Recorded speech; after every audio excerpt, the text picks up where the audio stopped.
Hello, everybody, and welcome back to another 2024 election prediction video. This is technically the second video of the day for me. At the moment, we are 14 subscribers away from 400 subscribers. So 14 to 400. If you have not subscribed to the channel, please go ahead and consider subscribing to the YouTube channel. Anyway, today I'm going to be doing an election prediction, this time between Ron DeSantis and Hillary Clinton. Ron DeSantis, probably the second person right behind Trump to be the most likely nominee in 2024 for the Republicans. And as I said, I'm going to be actually doing a Hillary Clinton versus Donald Trump prediction video tomorrow, incorporating Hillary Clinton in some of the prediction videos. So today I decided to do DeSantis versus Clinton. Tomorrow you will see Trump versus Clinton. Anyway, let's get right into our safe Clinton states now. I think that, I think that Hillary Clinton is frankly a worse candidate than Biden. She's better than Kamala.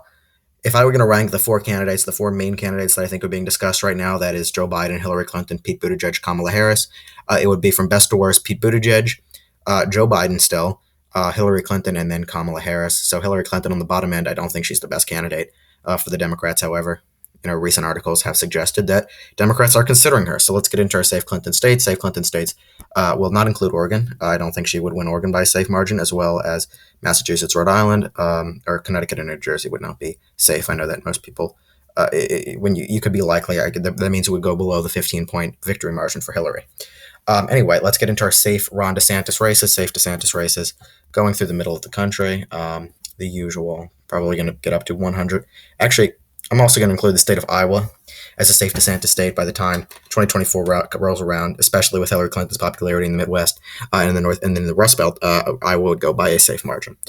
All right, let's actually get into our likely Clinton states. Likely Clinton will be Oregon, Connecticut, New Jersey, and that will be it for the likely Clinton. Actually, I'll also include Colorado as a likely Clinton race. I still think she'd win that by a likely margin. On the lower ends, 6 to 7 points, but still a likely state. Likely DeSantis states would be Ohio, Maine second, Florida, Texas. He's drastically been able to transform Florida into a much more Republican state, and I do see him winning the state of Florida by a likely margin. Same with Texas, lower ends, 5 to 6 points, and Ohio, the usual. Same with Maine second. I see him carrying those same Trump supporters that Trump got back in 2016. I'm mixing up my elections at the moment.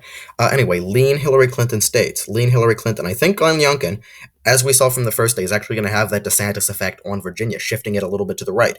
Now, it doesn't mean DeSantis would win the state of Virginia in 2024. It means it could narrow up a little bit as it had been trending to the left. States bounce back. Virginia was having that 20-year trend to the left. It could definitely bounce back to the right now.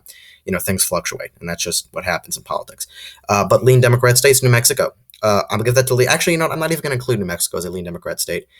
Hillary Clinton is just, and especially when you look at Hispanic support of Joe Biden at the moment being the leader of the Democrat Party, it is at an all-time low. 29% of Hispanic people support Joe Biden compared to over 60% who do not support Joe Biden. So that is very, very bad. And going back to the beginning going back to Ronald Reagan in the 1980s when he made that amnesty deal, and many Republicans went after Reagan saying, hey, I don't think that's a good idea, having all those Hispanics being able to vote. How will that hurt us? How that will hurt us in the long run? Reagan said they are Republicans. They just don't know it yet. It hadn't seemed like that was true, for 40 years. But now it's looking more and more like that Reagan actually could have turned out to be right. You see that Hispanic shift in Florida and Texas that's having a ripple effect across the nation.